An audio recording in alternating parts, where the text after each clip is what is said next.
طيب لو انا عندي اي مشكله في الكونسول وما كانتش راضيه تتحل، اعمل ايه اذا كان السبورت مثلا بلغوني ان هي خلاص اتحلت، بس انا لسه الايرور ظاهر عندي؟ ده احيانا بيحصل ليه؟ لان هو السيستم مسجل عندك اي موقع بتخش، بيسيب احيانا ملفات على الكمبيوتر عشان خاطر المره الجايه اللي تفتح فيها يبقى الموضوع اسرع شويه. محتاجين نعمل ايه؟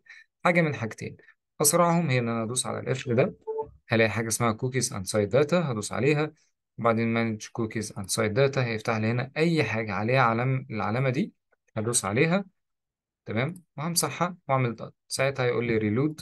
ايوه، هيروح داخل، اخش مره تانية واعمل لوجن. تمام، كده انا دخلت. بس طبعا ساعتها هياخد مني وقت اكتر. ليه؟ لان هو مسح الملفات اللي كانت موجوده. هي دي بتحصل ليه؟ لان احيانا السيستم زي ما اتفقنا بيسيب ملفات على الجهاز عشان يبقى اسرع المره التانية. طب الطريقه التانية، هدوس على الثلاث نقط عند المور تولز اهي، هدوس هنا عند كلير براوزنج داتا، كنترول شيفت ديليت، هدوس عليها، هيفتح لي الموقع ده. هدوس على كلير داتا، بس هاخد بالي ان اي موقع تاني انا كنت فاتحه هيخرج منه، واحتاج ان انا الوجن من اول وجديد. طبعا أنا ممكن امسح الباسوردز برضو من هنا واعمل كلير داتا، ساعتها هيخش او هيمسح كل الملفات. لو عملت كلير داتا خلاص، هي نفس الحركة دي اللي انا عملتها هنا، بس هتبقى على كل المواقع.